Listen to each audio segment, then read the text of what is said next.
Pour conclure, Michel Rouget, Direction Générale Muséoparc Alésia. Tournage réalisé au Muséoparc Alésia, Alice Sainte-Reine.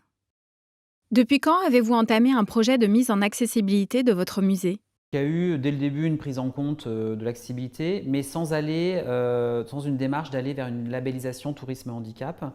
Et c'est ce qu'on a mis en place à partir de 2017. Et en 2018, on a eu le label tourisme et handicap pour les 4 types de handicap. Et donc du coup, c'est maintenant, tous les ans, on essaie de voir ce qu'on peut faire de nouveau, de plus. Qu'avez-vous mis en place ? Pour viser la labellisation, les quelques transformations qu'on a pu faire étaient plutôt de l'ordre d'une accessibilité, on va dire, au sein du bâtiment. Donc des contrastes de couleurs entre les rampes et le mur de l'escalier, des poignées de porte et des portes, de travailler sur une meilleure signalétique plus simple et avec des couleurs pour les personnes en situation de handicap pour qu'on ne se perde pas dans le bâtiment. Enfin, voilà. Et puis, avec la rénovation du parcours de visite donc sur l'année 2020 avec une ouverture en 2021, là pour le coup on a vraiment pris en compte cette même démarche d'accessibilité, mais pour la médiation, on a mis en place un lutrin qui accompagne la visite tout au long du parcours et sur lequel il y a des objets à toucher, il y a des images visiotactiles, il y a une BD très simple, peu de texte, beaucoup de couleurs qui permet de synthétiser le sujet. Enfin voilà, c'est tout un tas d'éléments qui permettent à chacun finalement de trouver et de faire son propre parcours avec des éléments qui lui conviennent. Quels collaborateurs ont été impliqués dans la mise en accessibilité ? L'équipe ici de base, quand je suis arrivé, elle était déjà un peu sensibilisée à la chose et il y avait envie. Moi ayant envie, on s'est dit on va impliquer un maximum de personnes. Donc du coup, on a créé un pool accessibilité qui rassemblait des collègues de tous les services. Donc la médiation culturelle, l'accueil, la sécurité, la com, les bureaux, l'administration, enfin voilà, tout le monde était présent, les techniques, enfin voilà. Et du coup, c'était une manière aussi de sensibiliser tout le monde à la question de l'accessibilité. Et on continue tous les ans à avoir des projets, à se former une journée, à former ce pool accessibilité qui après relaie auprès des autres collègues les infos ou les formations qu'on peut avoir. Quel conseil donneriez-vous à un musée qui veut commencer une mise en accessibilité ?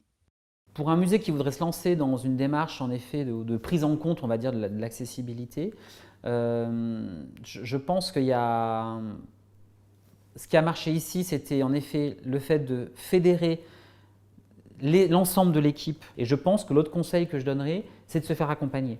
Parce que je crois que c'est complexe aussi ces enjeux d'accessibilité.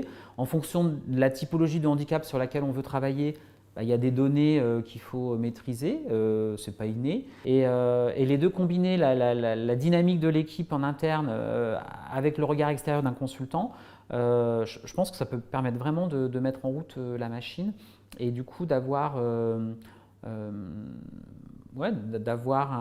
quelque chose dont l'ensemble de l'équipe pourra être fier. Le dernier conseil que je donnerais par rapport à tout ça, c'est de se dire que réfléchir sur l'accessibilité, c'est réfléchir pour tous les visiteurs du site. C'est-à-dire que ce n'est pas juste réfléchir sur les visiteurs en situation de handicap, c'est réfléchir à tout le monde. Parce qu'en fait, toute la démarche que l'on peut faire sur l'accessibilité, elle sert à tous.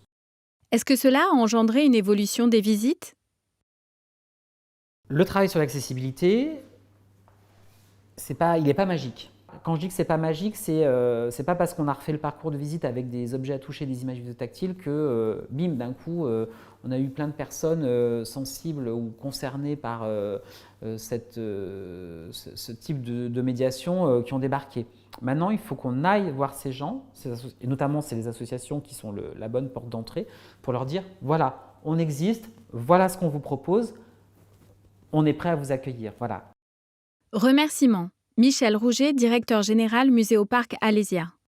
SPL Muséoparc Alésia, gestionnaire du Muséoparc Alésia. Le conseil départemental de la Côte d'Or. Logo. AHF Action Handicap France. Tourisme et handicap. Marque d'État Tourisme et handicap, République française. Muséoparc Alésia. Make.org Foundation. Le département Côte d'Or. Fondation NJ. Fondation Handicap Malakoff Humanis. Vidéo réalisée par Tulip et compagnie.